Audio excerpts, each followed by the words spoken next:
Hello, listeners. I'm back and I'm gonna continue reading the book Ikigai.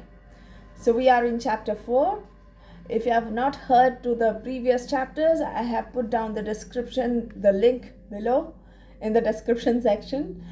Please do like, share, subscribe to my channel so that I can reach out to all those people who love to listen. My videos are mostly content based. It's not edited. I read out books to various kinds of listeners. I am willing to read any kind of books that you guys might be interested in. So please let me know which books I should read. And in advance, apologies for my pronunciation.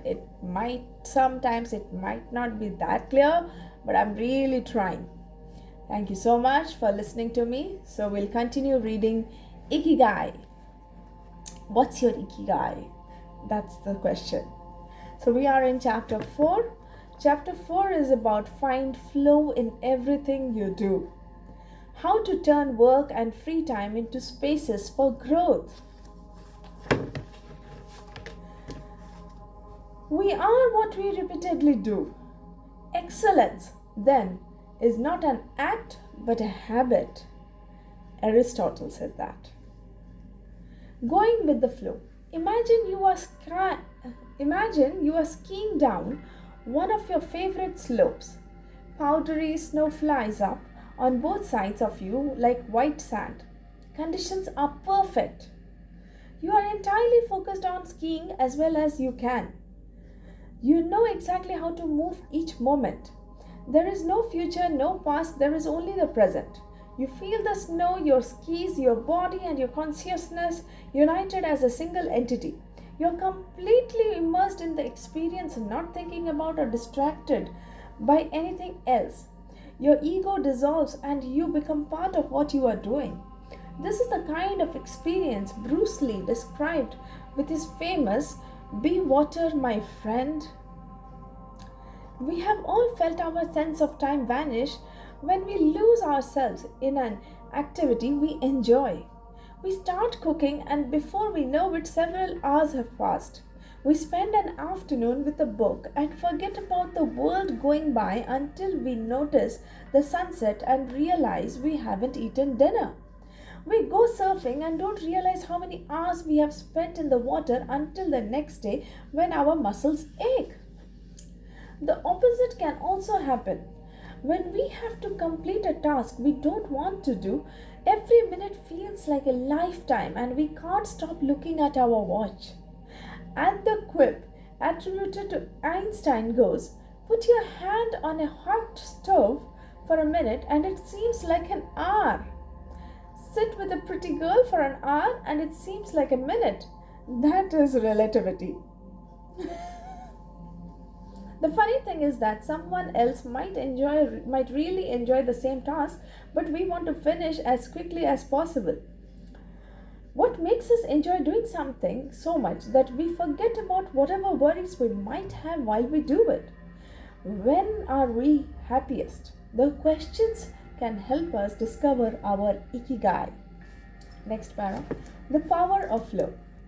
These questions are also at the heart of psychologist Mihaly Csikszentmihalyi's research into the experience of being completely immersed in what we are doing. Csikszentmihalyi called this state flow and described it as the pleasure, delight, creativity, and process when we completely immersed in life. There is no magic recipe for finding happiness, for living according to your Ikigai. But one key ingredient is the ability to reach this state of flow and through this state to have an optimal experience. In order to achieve this optimal experience, we have to focus on increasing the time we spend on activities that bring us to this state of flow rather than allowing ourselves to get caught up in activities that offer immediate pleasure, like eating too much, abusing drugs or alcohol, or stuffing ourselves with chocolate in front of the TV. As Csikszentmihalyi asserts in his book Flow, The psychology of optimal experience, flow is the state in which people are so involved in an activity that nothing else seems to matter. The experience itself is so enjoyable that people will do it even at great cost for the sheer sake of doing it. It is not only creative professionals who require the high doses of concentration that promote flow. Most athletes, chess players, and engineers also spend much of their time on activities that bring them to this state. According to Mihai research, a chess player feels the same way upon entering a state of flow as a mathematician working on a formula or a surgeon performing an operation. A professor of psychology, Shinshan Mihai, analyzed data from people around the world and discovered that flow is the same among individuals of all ages and cultures. In New York and Okinawa, we all reach a state of flow in the same way. But what happens to our mind when we are in that state?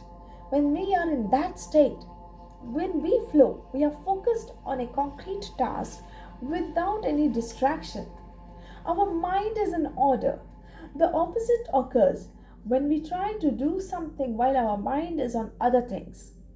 If you often find yourself losing focus while working on something you consider important, there are several strategies you can employ to increase your chances of achieving flow. The 7 conditions for achieving flow, according to the researcher Owen Schaffer of DePaul University, the requirements for achieving flow are: 1. Knowing what to do. 2. Knowing how to do it. 3. Knowing how well you are doing. 4. Knowing where to go. 5. Perceiving significant challenges. 6. Perceiving significant skills. 7. Being free from distractions.